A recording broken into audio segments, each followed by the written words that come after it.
Bonjour et bienvenue sur Allo Finance. Nous sommes le jeudi 28 juillet et encore la dette, toujours la dette.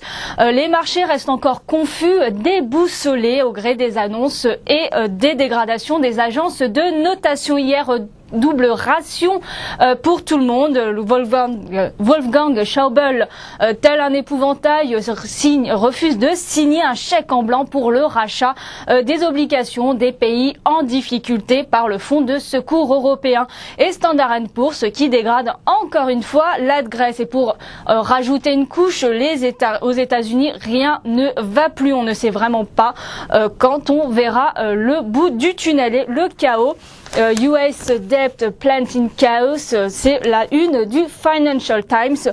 Les élus américains peinent à trouver et jouent vraiment avec le feu et peinent à trouver un accord sur le plafond de la dette publique. Pour rappel, la date butoir, c'est le 2 août, soit dans 5 jours. Et quasi défaut.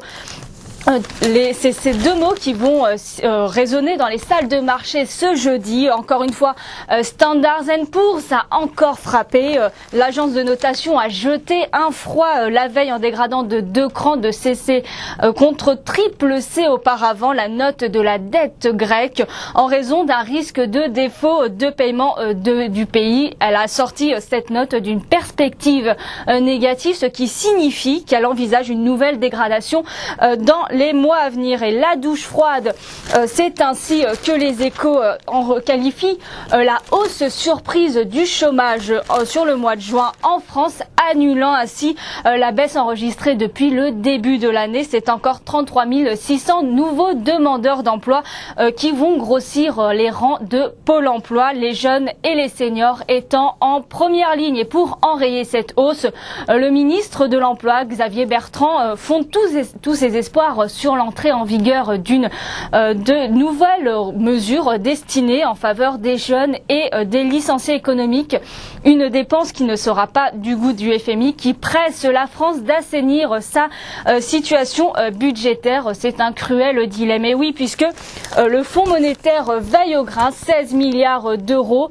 La France doit encore faire des efforts, 16 milliards d'euros exactement, pour ramener son déficit en dessous du seuil des 3% du PIB, alors qu'il atteindrait encore 3,8% d'après l'institution internationale. L'Hexagone ne doit pas se louper si elle souhaite conserver son triple A.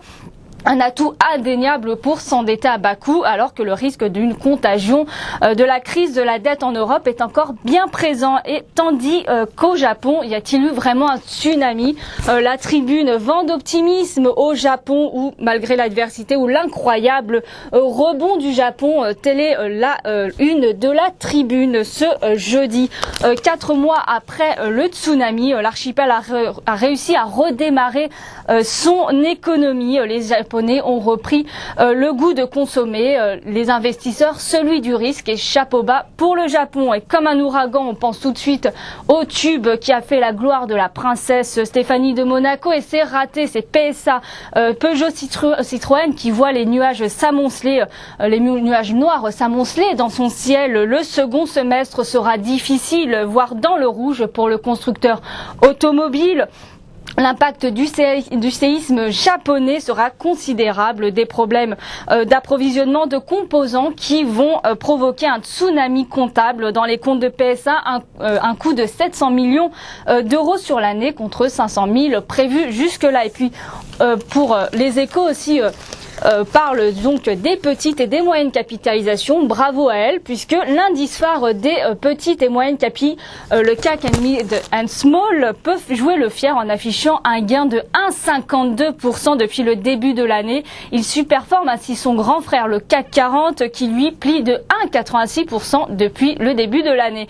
Comment expliquer cet écart? C'est très simple. L'indice phare de la place parisienne comporte plus de valeurs financières qui sont actuellement malmenées suite à la crise de la dette, des dettes souveraines, tandis que l'indice de référence des small et des mid, ces dernières sont sujettes souvent à des poussées de fièvre. Depuis le début de l'année, au gros, cosmetic packaging a grimpé, a flambé de 260%.